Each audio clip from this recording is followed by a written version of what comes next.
I wish to be gas. Welcome to Let's Rewatch It Again. I'm Jordan, and today I rewatched The Stepsister from Planet Weird on Disney+. It did not hold up. I'm so sorry. It pains me to say that. It gives me actual nostalgic childhood pain to say that The Stepsister from Planet Weird does not hold up. But this movie is just utter chaos and not in a great way. Basically, as I was watching it and taking my notes, I decided there are two kinds of people that watch this movie. One, you are Megan, who is one of the main characters in this film, and you cannot believe everything that is happening around you. You are beside yourself with jealousy. You don't understand why everyone is obsessed with Ariel. And then you are everyone else in the film who is obsessed with Ariel.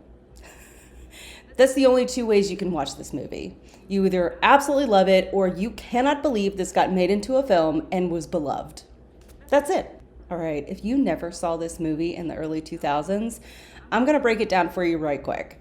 Stepsister from Planet Weird is a Disney Channel original movie that was one of my personal favorites growing up. It aired on TV in June of 2000. Yeah, the actual year of the millennium. And as a millennium child, I absolutely loved this film. The aesthetic of this film just speaks to me on a level I cannot explain. The colors, the style of the clothing, the fashion, the hairstyles, I wanted it all. I wanted to be these girls. I wanted to speak like these girls. I mimicked the way that they talked. It's just, I loved it so much. And when I rewatched it yesterday, it hurts. If you somehow missed this classic that summer, maybe you were at camp, or maybe you didn't have a grandmother that had cable like I did, because I didn't have cable at my own home. Or maybe you somehow missed the hundreds of times that it got replayed on the Disney Channel in the following years. But Stepsister from Planet Weird is about a girl named Megan who discovers her future stepsister is an alien in disguise. Now, I love that plot. It sounds fantastic. I love aliens. I love alien stories. I love space stories. I love it all. I think it's really great. And one of my favorite things about this film growing up was that both girls are writing in their diary, so you're hearing their voiceover through their own POV. I loved it. I thought it was fantastic. I love a lot of pieces of this film, but when all those pieces get added together, they don't add up to 100 anymore. And that just makes my heart hurt. Alternatively, this movie is about a girl named Zuweza, who is an alien disguised as a blonde girl named Ariel. And she wishes to return to her true form as a bubble on Zircalon.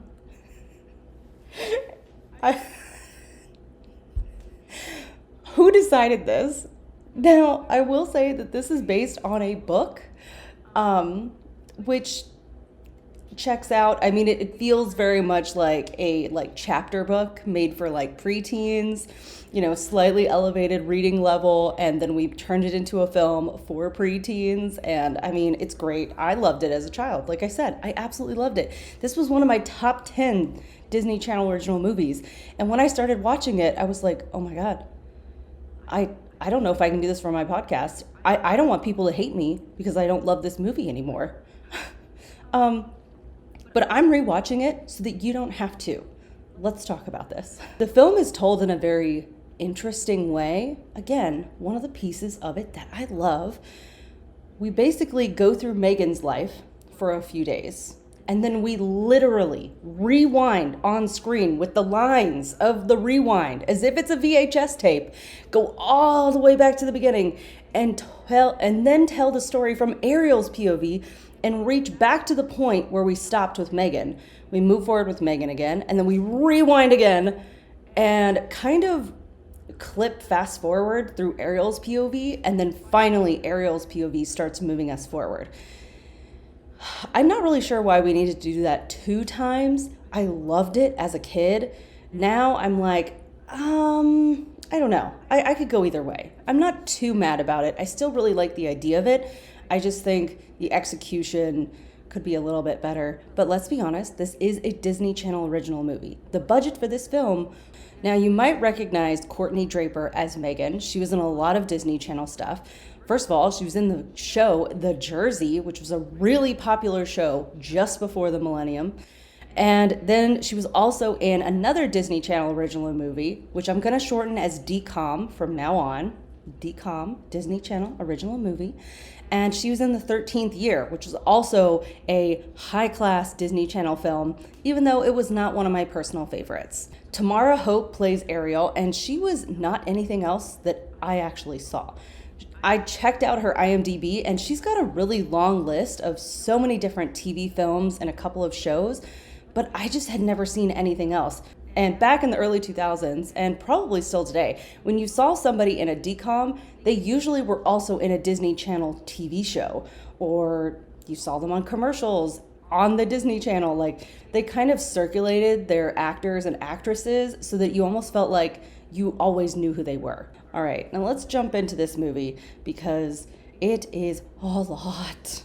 I forgot how bizarre and I want to be as delicate as possible as I say cringy.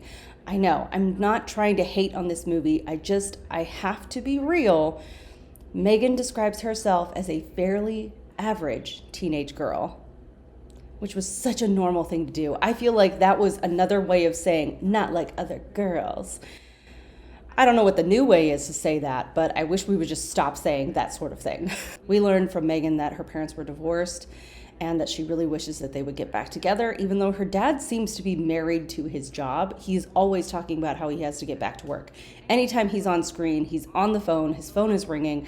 He just sounds really stressed and like maybe he needs a different job. I don't know. I would recommend that for him. Megan also desperately wants to be part of the popular group run by Heather Hartman, who you probably know from Xenon 1 and 2 as Margie. I don't know what it is about this girl who played Margie and Heather Hartman.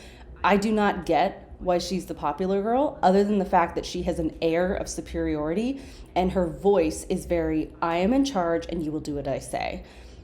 That's it. But I guess that's kind of what makes a popular queen in a middle school / high school situation. If you believe you're at the top, others will believe you are at the top. We also get a really weird introduction into their family by zooming into a black and white photo of their family and flash bulbs into a day at the beach, all full of color. I don't know, this movie was trying a lot of things. A lot. I mean, everything you could possibly do, they threw it into this film. And then things get even weirder, and I feel like the word weird is going to start to lose all meaning because the word weird is repeated so many times in this film. It really does start to just sound weird. Tartlets. Tartlets. Tartlets. Word has lost all meaning. So here's the thing. Megan's family is supposed to be normal, right? I don't feel like her mom, Kathy, is normal at all. She gives them chicken noodle soup and saltine crackers for breakfast. And then when Megan is like, we can't eat this for breakfast, she's like, Megan, soup is good food. Who talks like that? What? It was just so weird because Kathy's supposed to be the normal woman, human, supposedly. I don't think she's acting like it. She also seems very airy herself. And I say that as gently as possible because I feel like that's actually a good thing in her case. And that's why her and Cosmo the alien, who used to be a bubble, go so well together. They both just kind of float. Now, one of the great things about this film, like I said, is the fashion. I absolutely was obsessed with Megan's clothes. She wears a lot of like tank tops that are then layered with a spaghetti strap shirt over it. And I can confirm that those shirts are made that way. You might be layering them yourself, or like a hand-me-down I received once was that I had these t-shirts that were short sleeve shirts with a camisole type spaghetti strap shirt sewed on top of it. I had 3 and I was obsessed. I felt like it was the height of fashion. And according to this movie, it was. There's also a lot of those like slim cardigans that go like just to the edge of your wrist and they only button right at the top of your collarbone and then they just are open the rest of the way in a big V towards your waist. And then, of course, we have those really odd, like fabric-y tube skirts that had just enough room for you to almost take a full step forward, but you really couldn't walk in them. And it's really funny to like watch the high school girls try to like walk and kind of like run into their own skirt at every other step. Also in this movie is Megan's best friend, Mikey.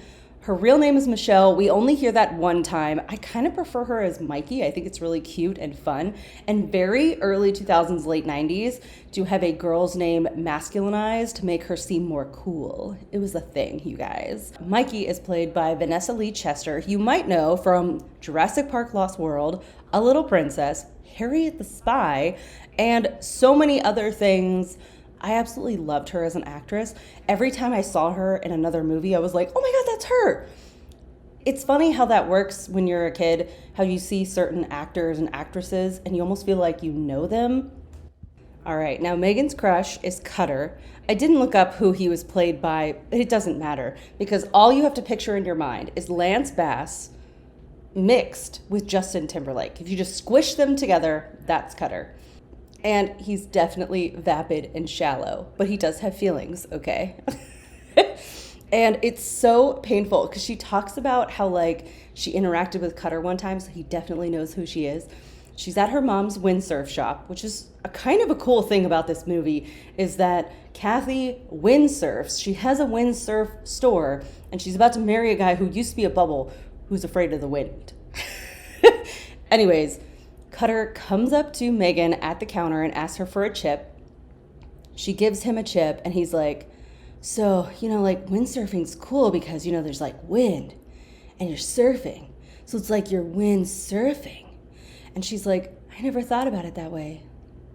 And her eyes are all sparkly and her smile is so big, like, and you know what? Young love. It's a beautiful thing, but also, it hurts. Oh my God. It just, even when I was her age and younger, I still was so like, it's Cutter. It's not his fault. As Ariel says at one point in the film, the bubble that shimmers the shiniest descends the slowest, or something strange like that. And then she like chuckles to herself about how no one understands the reference. Well, no, we don't. What? I feel like she's saying that person is full of hot air, but I'm not aware if that makes a bubble shinier, if the temperature is different. I don't know. We're going to keep moving. Now, the funny thing is that these aliens, Cosmo and Ariel Cola, claim they are from the Yukon, and Megan's like, no one lives in the Yukon. It's like a missile range or something. All right, fine. I had to look it up. I was like, is it? Because as a young kid, I was like, I'm not even sure where the Yukon is. I pictured it like Alaska adjacent, which is true. It's the smallest and westernmost territory of Canada. So Canada has provinces, but then they have 3 territories, and this is one of those territories. I'm not sure exactly why that is established as so, but I was not interested enough to find out. So sorry. It is the second least populated territory in Canada, but it didn't seem that tiny. It just seems like it's really high up and cold. And so it makes it difficult for a lot of people to enjoy living there. It's not like there's only 2 people living there or something and that there's just moose. It was at this point in the movie where I began to realize I was only 10 minutes in and I was just not doing well with it. I just felt like all of my notes were more negative than kind or excited. And I started to worry, like, should I be doing this for my podcast? Like, do I need to totally just toss this out the window and pick something else? And it would be really easy to pick Xenon, Girl of the 21st Century, because we all know it's amazing and it's a classic and it still holds up. You can watch it at any point. But I decided to stick with my gut and I kept moving forward. Now, it's at this point that we meet Cosmo with the family and he brings his daughter Ariel and she's hiding under the car because she fears the wind. And that's the moment where we hit the pause button and rewind to Ariel's POV and discover that she's an alien from Zircalon and that she misses her boyfriend, Faneuil. He is the son of the emperor that ran them out of their home because her father, Cosmo, was a freedom fighter as a bubble. It's we see little pieces of Zircalon. It's like pink skies with clouds and like these odd like branches that poke out of the clouds, which seem very dangerous for bubble people. I don't know, it seems very odd. And then the really strange thing that happens is that the bubble that is Ariel's mother pops and disintegrates. And it's unclear why she pops. It's like, did she go too high in the altitude? Did she bump into something that we don't see? I don't know. But it's super weird because Cosmo doesn't seem to be upset about the fact that he lost his wife. Also, Ariel writes in her diary by moving her fingers across the air, and gold symbols swirl around her into this little alien-looking mini ship thing, which is kind of amazing. And I love that because it very much foils how Megan is just writing in her diary, notebook and paper. Love it. Love that that's a foil. It's such a simple thing, but you know, if you really look at it that way, you're like, ooh, they're so different. Human and alien. I mean, it's great. Now, here's the funny thing is that Ariel believes that she is grotesque and she hates the bag of skin that she lives in and that the rubbery flesh and the ghastly yellow hair. Ariel has the most affected way of speaking, and she uses words in ways that most people don't. And I just have to say, it was at this moment that I began to realize that she is a young Moira Rose. Be careful, John, lest you suffer vertigo from the dizzying heights of your moral ground. It makes sense to me for a young Moira Rose to go from like oranges and pinks to a goth lifestyle as she begins to mature, and then that becomes a more chic type of goth into black and white as she becomes an adult. This all checks out to me. And I have decided that it's canon that Moira Rose is actually a bubble, and that is why she needs so much liquid alcohol, and and that is why she hates food. Ariel hates food in this movie. We do not see her eat. She only chugs root beer, and then after her and Cosmo chug root beer, they have this weird little like creepy alien squeaky voice that sounds like a high-pitched balloon through a fan. It's the element known as CO2. At least they still have gas. And what's great is that they chug this root beer all the live long day because they need CO2. Now, one of the things that Ariel is obsessed with, of course, is her home planet, Zircalon. And she says that she has to keep her heritage alive and close to her heart. So we get this really cringy moment, but also, why do I still love it, of her dancing around her room with her hair just like floating around her, and she's singing, and she has a very, very high soprano voice that is actually really beautiful, even though it's slightly annoying. It's kind of like when Snow White sings. It's just a little bit too high, but it's beautiful, and yet, please stop. Cosmo, alternatively, is obsessed with food, specifically sugar/junk food. He's eating sugar cereal with root beer poured into it and then stuffing his face with like hot dogs and donuts and all the things. And he's just constantly snacking and shoving food in. It's hysterical. Now, the parents have gone on a few dates, and by the time they actually bring everyone together, they announce that they're engaged. And I say a few dates because we literally see a montage of 3 dates. So we're assuming that this is the 4th date that they're together. I would love to suspend belief and think that it's much longer, but it's quick. It's super quick. And of course, the girls do not want this to happen. And when they realize that they both don't want their parents to get married, they decide they're going to conspire together to break them up. When that doesn't work, then they decide, oh, I know, let's have Megan's mom fall back in love with her dad, and Cosmo can fall in love with Serena Sue, the spiritual guide from next door. Now, Serena Sue is one of the funniest things about this movie because she's very like mystical. She has like 100 cats, and she's always telling people about their past lives, and no one believes anything that she says, and she's supposed to be the psychic. Now, here's a great foil to that. Trevor is a young boy under the age of 10 who does not claim to be a psychic, but he guesses everything in this movie. Everything. He guesses that Cosmo is an alien, but he's not sure if Cosmo is bad or good. And Cosmo tells him mostly good, but sometimes bad. And then Trevor decides that even though he's an alien, he's okay with him and he's going to be a good friend. He even says that if Cosmo was an alien, he would get blown away. Now, there are two ways to interpret that: blown away by wind or blown away because someone shot you. I feel like it's the wind, because Trevor is guessing and he is so spot on with his guesses. I'm sorry, Trevor needs to grow up and work for the FBI, CIA. Like, he needs to be a special forces unit. He needs to work for the X-Files. Like, I'm convinced, and I sincerely hope that's where he ends up. Now, when the girls go to school together, this is where we start to see that there are two ways to watch this movie. You're Megan, and you cannot believe this is happening, or you are everyone else watching Ariel and in awe. Ariel wears very many layers to school. She wears this long pink, almost like widow's vibe type of robe, like she just destroyed her rich ex-husband. And then she's also wearing tall rainbow striped knee socks. And Mikey, Megan's own best friend, decides that Ariel has to be a visionary or something and asks her, "Why do you wear so many layers?" And then Ariel says the line that was repeated on end at any school you went to who watched Disney Channel: "I'm protecting my essence." Our Ariel is iconic, and I absolutely love it, but I also can't take it seriously, because there are moments where I'm like, I get it. She's gorgeous. She needs her own shampoo and conditioner commercial. Get her a campaign ad for hair something, hair strengthening serum.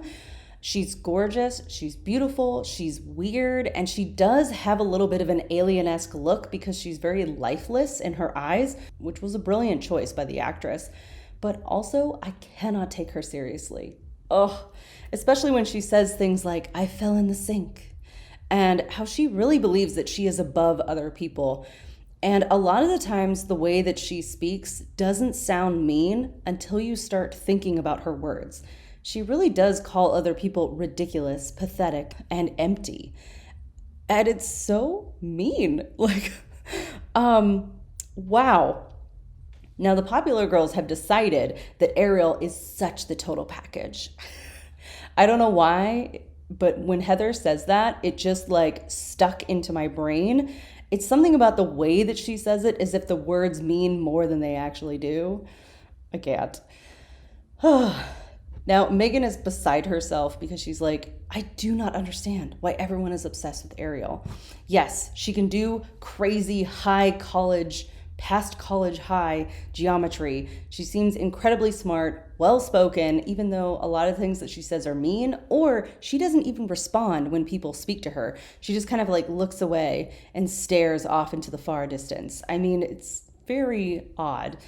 But even more than that, Cutter has a crush on Ariel, and that is just crossing a line with Megan. And Ariel does not understand why Cutter seems to like her bag of flesh.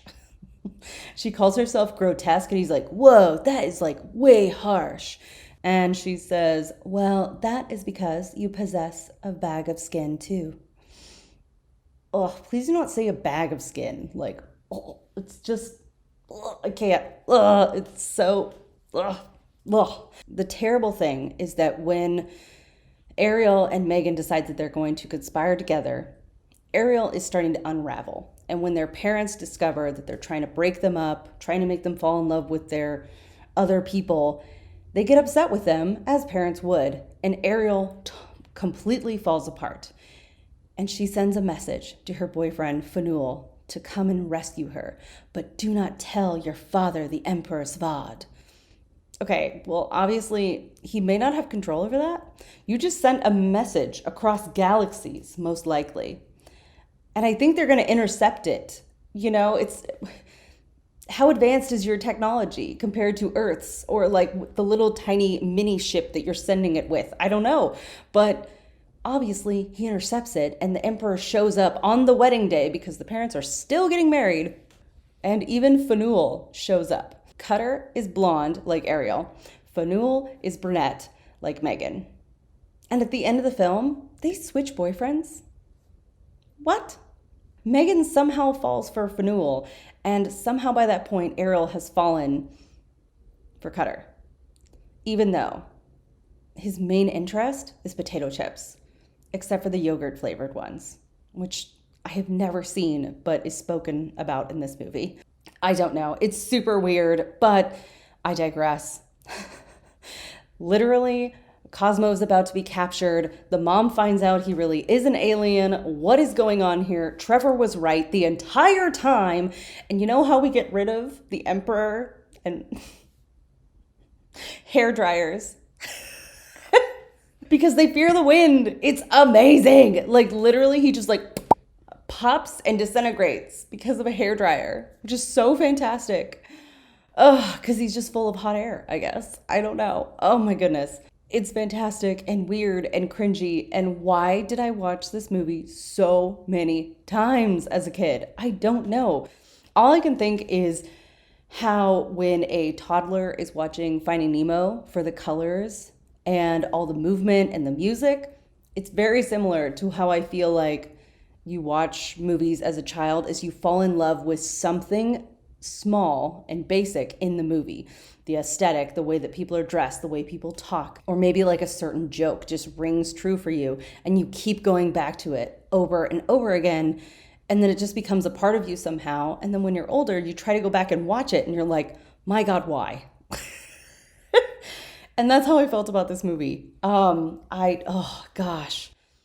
I still like elements of it, like I said, but they just no longer add up to what I really wanted them to. So I'm going to have to revisit a DCOM again in the future. And I have some choices that I know are completely fantastic. Motocrossed is one of my top 10. Actually, it's in my top 5 if I'm being totally honest. Right on Track is also up there for me. And if you didn't know that Brie Larson is in a DCOM, hello. She does a great job, by the way. She's so cute and adorable. Another really big hit for me was Smart House, but again, I feel like that one is probably more for aesthetic purposes and just the general Smart House coolness of it all. I don't know if it's gonna hold up. I just don't know, guys. I don't know. Top contender for me is actually Double Teamed, about Heather and Heidi, the two girls that end up being a part of the WNBA. I really love Double Teamed. I have watched it since I was a child, and it still holds up in my mind. Next week, we are going to revisit an amazing childhood classic that in my mind is ridiculous, but in a way that is still miraculous, and that is Passport to Paris. That's right. We're jumping back into a Mary-Kate and Ashley movie because I need magic to heal me after watching Stepsister from Planet Weird and feeling like a little bit of my childhood has disintegrated and popped like a pink bubble in the pink sky. Ugh. All right, so I know this was a shorter episode than normal. I know it was a different episode than normal, just like last week. I promise we will get back to business with Passport to Paris. At least that is my sincere hope, because we've got to stop playing around. I'm so sorry. I waited to the last minute to watch this movie, and then I was like, oh my God, I can't. I can't. I don't know. I sincerely hope you have enjoyed revisiting this movie with me. Don't worry about rewatching it. And if you do, please email me, find me on Instagram, and let me know how wrong I am, or maybe how right and how upsetting that is for all of us involved. To send us comments about this episode or any of our other episodes, you can send an email to letsrewatchitagain@gmail.com. And if you're watching this on YouTube, you can also comment down below. You can also find us on Instagram at Let's Rewatch It Again, and on YouTube, as I just said, at Let's Rewatch It Again podcast. I like to post up shorts on YouTube every once in a while about things that I am currently watching on TV, just in general, apart from the podcast itself. And I try to make it fun and interesting. Last week, I saw the movie Saving Private Ryan for the very first time, and it was so incredibly good. I am just totally floored. I knew that I would like it, and I was right. All right, until next week, I'll catch you on the flippity flip.